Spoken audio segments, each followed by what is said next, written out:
It really means a lot to me, and I appreciate each and every one of you guys that were along with me or coming along with me in this journey.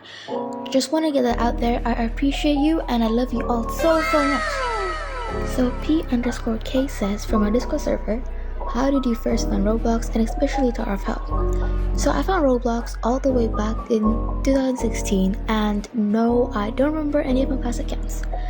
However, I did ideally start playing Roblox seriously around